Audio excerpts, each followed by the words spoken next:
This is Eric Okamoto, and this is my student, Mr. Laga, and he's going to help me. This is Mr. Tondor. He's one of my students, and he's going to help me show you about my book, the drum set book that I was going to show you at NAMM. And I'm going to try to make a video explaining the process in my book and how it's going to be one of the best books ever written for percussion. And I'll show you in step-by-step process. Okay. Now, I'm going to explain the process of how the book is written, and you use Mr. Tondor to use a question and answer period like I would do someone on the streets or whatever, trying to demonstrate my book. Now, I'm going to be in 4/4, and I'm going to write 16th notes and 16th note rests, traditionally, all across here.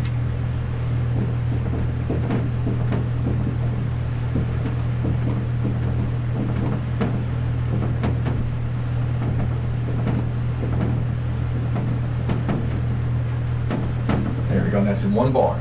16th notes and 16th note rests. Now, I'm going to ask Mr. Tondor, I'm going to point to a note, and he's going to tell me what count it's on. Now, 16th notes are counted 1 E and 2 E and right. Every 16th note, okay? So this is 1 E and so forth. So, of course, this is count what? 1. Right. Now, can you tell what count that is? 2. 2. And what count this is? 3. And what count this is? 4.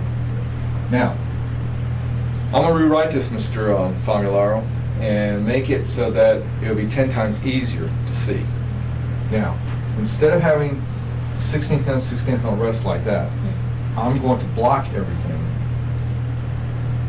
in 4s.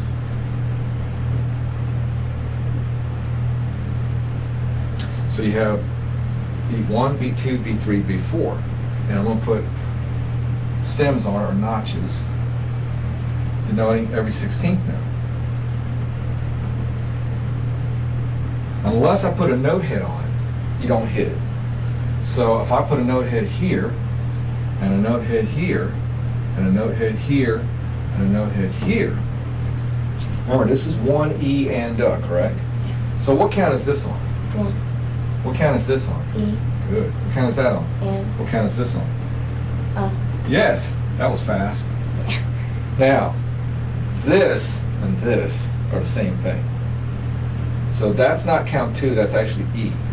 That's not count 3, that's actually and that's not count 4, that's But, which is the easier way to read it? Second. The second. There we go. Thank you, Mr. Noor. Now, if I put an X on the note, that means the symbol. And if I put the note on the very bottom, I consider that the lowest note, that's the bass with your foot. And if I put a note just below the hi-hat, the X right here, that's the snare. So I'm using hi-hat or cymbal, snare, and bass drum, that's all, that's the main groove. And then let's kind of do it like this, and then put the snare here, and then the bass on the very bottom. Okay? So, we're going to try some. And you've never seen my book before, and we're going to try playing a groove, so you'll be able to play a groove within 2 or 3 minutes. Okay? That's traditional. This is contemporary. This is the way I wrote it, and that's how I got a U.S. patent for it, as far as the design of it and things like that. Hi-hat, snare, and bass. Now I'm going to show you how it applies to the students and how quick they can pick up on it. Okay. So to reiterate what happened, if it was not clear on the previous video, I'll do a little bit closer view of it. I put a 4/4 bar here of 16th notes and 16th note rests, traditionally.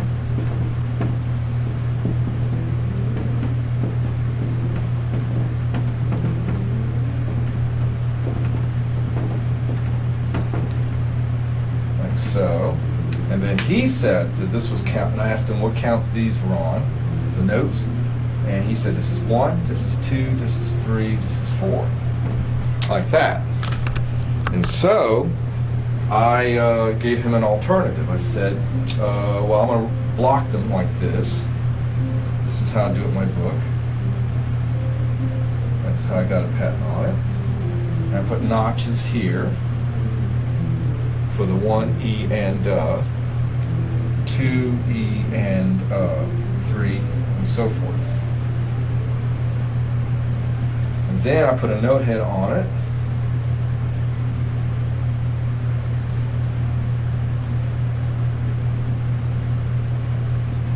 And then I asked him what counts they were. He said this is 1, and he said this is the E of 2, the AND of 3, and this is the 4, which is the exact same thing as this, except this is incorrect.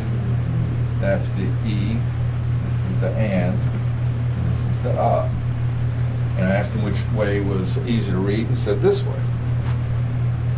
Okay, so you either have a choice of reading it this way, or if you condense the whole thing, it would look more like this could be a quarter note, this could be a 16th with a dotted eighth note, then an eighth note with an eighth note, and then a dotted eighth note with a 16th note at the end.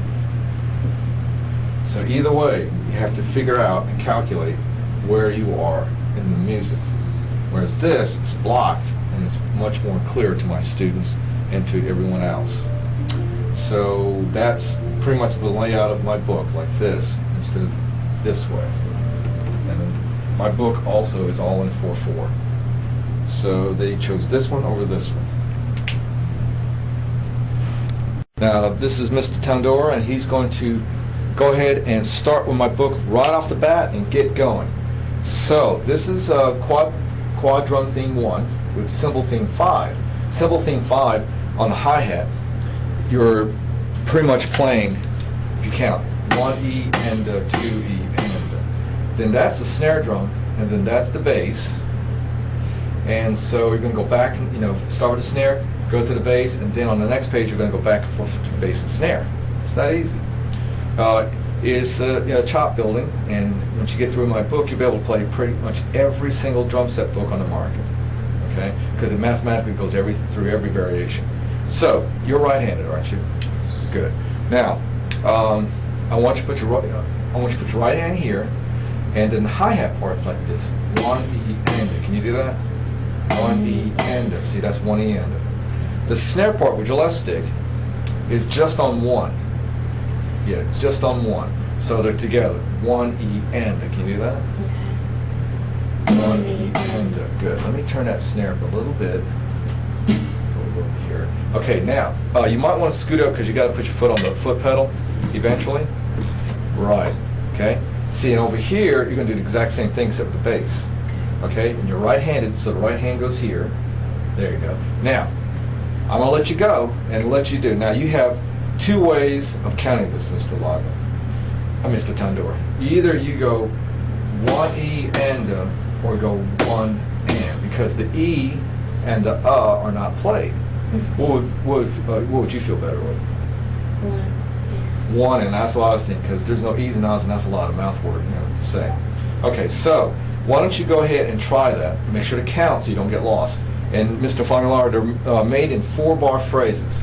So they have to play it 4 times, and then go to the next one, to the next one, so they can start developing phrasing. Okay, go right ahead, Mr. Tandora.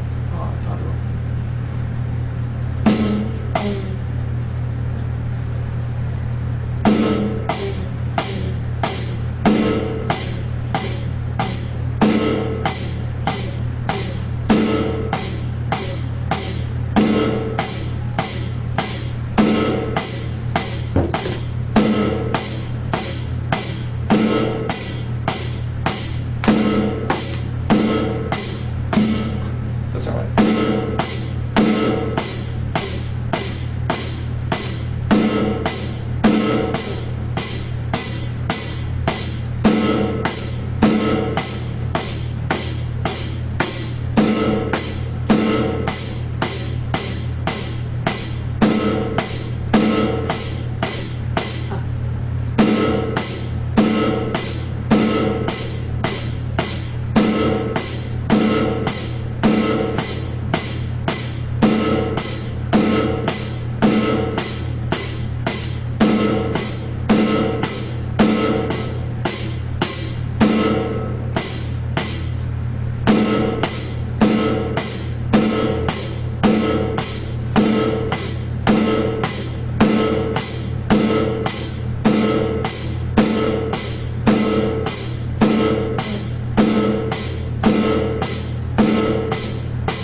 That's all right.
He's corrected.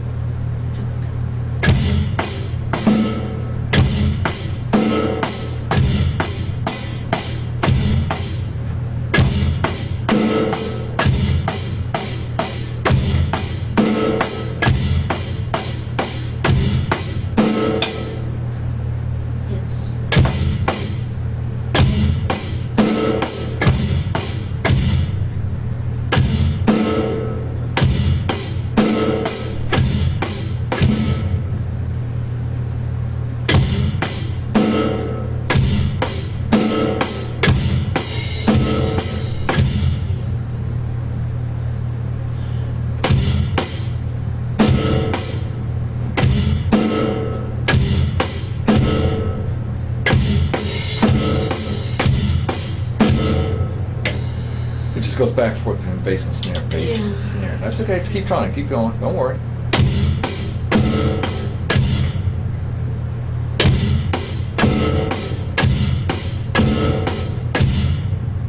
Yes. Yeah, bass, snare, bass, snare, bass.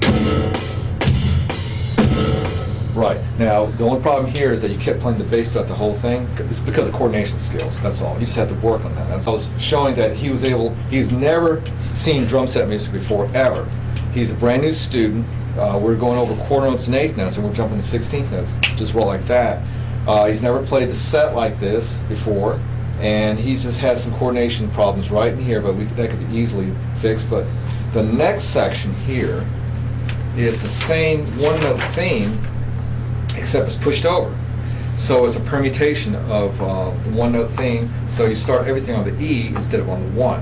And the whole book is like that. It's all permutations of the 16th notes, to the point where it's kind of like when Vinnie Colaiuta does permutations of his grooves and slides everything over. That's what it's like. And I'm showing them right off the bat in middle school how to do that. So, in a nutshell, that's pretty much the book, and there are 2 volumes. And it goes over one-note theme, 2-note themes in Volume 1, and 3-note themes and 4-note themes in Volume 2. And